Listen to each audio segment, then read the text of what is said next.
The Samsung Z Flip 4, well, is an interesting device in 2026. See, on release, the Z Flip 4 was $999. Don't get me wrong, that is too expensive. But it was a great device and leagues ahead of the Z Flip 3. Nowadays, it only costs about $200, which is a great price point for a supposedly flagship device. After using the phone for about 3 weeks now, I've some things to say about the phone. Let's start off with what actually is still holding up. The design, I mean, is very beautiful.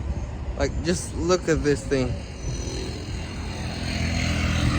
Incredible. Something about this particular color that, I don't know, just amazing.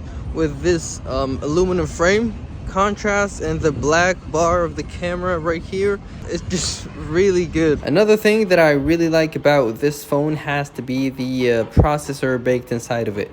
The Snapdragon 8 Plus Gen 1 is is a great processor. Not to say it's the best thing out there, but it can definitely get the job done for sure. And so this allows Samsung to put a 120 hertz inner screen into this phone, which is amazing to say the least. Samsung is known for making great screens, and this is no exception. And so, unlike the Flip 7 that was released this year, this phone actually has a slightly different aspect ratio. And I'm not gonna lie, I'm starting to like it, to be honest. I mean, basically, you can never go wrong with a Samsung display. But what did go wrong, though, is the battery. See, the Z Flip 4 never had a big battery. It was released with a 3,700 milliamp hour battery, which is not that great. Going through a day with a single charge with this phone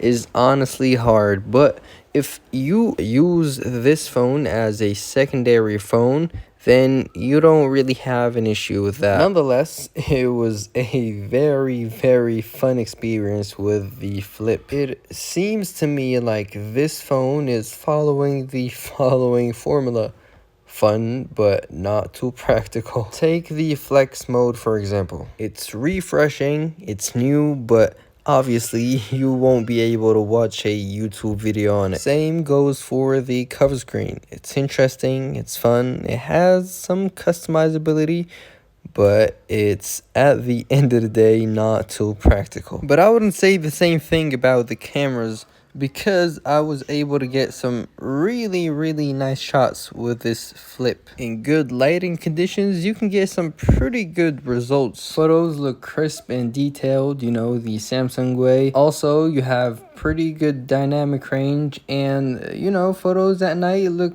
not too shabby, but they're not too bad, let's be honest. Same thing applies for video. Samsung, you nailed it. And oh, one more thing I wanted to touch on is the crease. In this model, it is a little bit big and visible, and yeah, you can feel it almost all the times, but it will definitely not take you long to get used to it and forget about it. So that was it. The Z Flip 4 in 2026. A very affordable, portable Samsung flip phone. Should you go ahead and buy one? Well, it depends. I would say maintaining this device is not ideal, but as a backup phone, it can fit in perfectly.